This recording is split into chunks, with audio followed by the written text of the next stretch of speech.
কুরবানি কবুলের শর্ত ৬টা। প্রথম কথা হলো ইখলাসের সাথে কুরবানি করতে হবে আল্লাহ পাকের খুশির জন্য।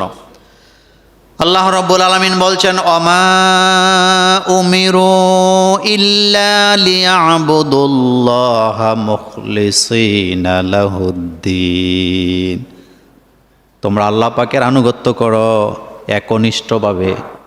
একনিষ্ঠভাবে বলতে বোঝানো হয়েছে আল্লাহকে রাজি খুশি করা ছাড়া কারো উদ্দেশ্যে কোরবানি করা যাবে না। রাজি খুশি কার জন্য? গোস্ত খাওয়ার জন্য নয়, মানুষকে দেখানোর জন্য নয়, মানুষে বলবে বড় গরু কুরবানি দিছে এগুলোর জন্য নয়, বরং কুরবানি দিবেন কার জন্য? আল্লাহকে খুশি করতে। গোস্ত এটা হলো আল্লাহ পাকের পক্ষ থেকে আমাদেরকে দাওয়াত। আল্লাহ তো দাওয়াত দিছেন যে কুরবানির ঈদের দিন যদি কেউ রোজা রাখে রোজা হবে না। বছরে কয়দিন রোজা রাখা যায় না বলেন তো?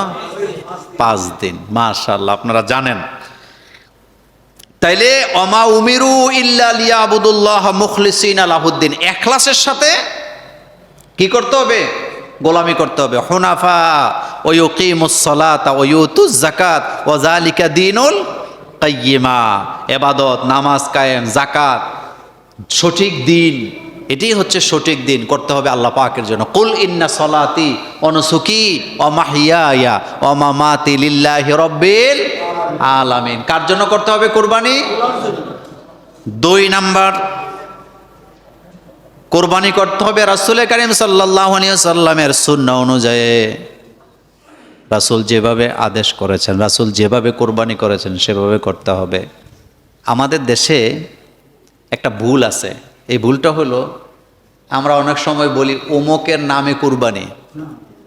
নামে কুরবানি না পক্ষ থেকে কুরবানি? আব্দুর রহিম আব্দুর রহমানের নামে কুরবানি নয়, আব্দুর রহিম আব্দুর রহমানের পক্ষ থেকে কার নামে?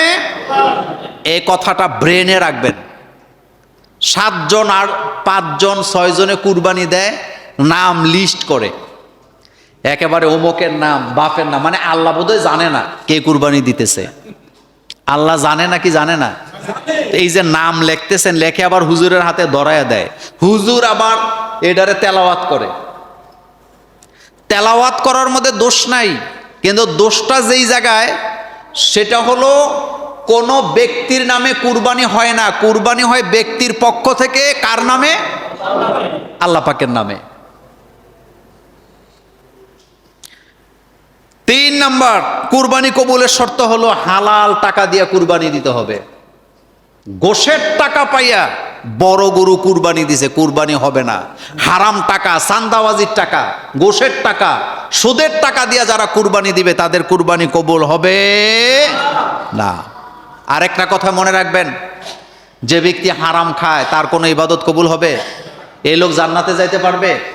আল্লাহ নবী বললেন, লা ইয়াদখুলুল জান্নাতা জাসাদুন গুযিয়া বিল হারাম। যে ব্যক্তি হারাম খাদ্য খায়া নিজের শরীরের রক্ত মাংসগুলা তৈরি করে, ওই লোকেরা আল্লাহর জান্নাতে প্রবেশ করতে পারবে না। লা ইয়াদখুলুল জান্নাহ জাসাদুন, ওই শরীর আল্লাহর জান্নাতে যেতে পারবে না।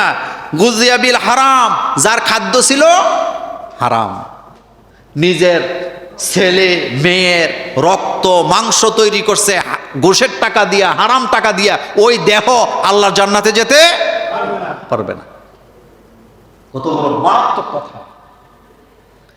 এরপরে 4 নাম্বার, কুরবানি কবুলের আরেকটি শর্ত হলো এমন পশু দ্বারা কুরবানি দিতে হবে যা শরীয়ত নির্ধারণ করে দিছে। আলহামদুলিল্লাহ আমাদের দেশের লোকেরা এই ব্যাপারে সচেতন আছে। গরু দিয়ে, ছাগল দিয়ে, ওট দিয়ে, মহিষ দিয়ে কুরবানি করা যায়। এরপরে 5 নাম্বার, কুরবানি করতে হবে যাবতীয় দোষ মুক্ত, মানে যেটাতে খুঁত আছে, কান নাই, কি নাই? কান নাই, শিং নাই, লেজ নাই, এটা দিয়ে কুরবানি করা যাবে?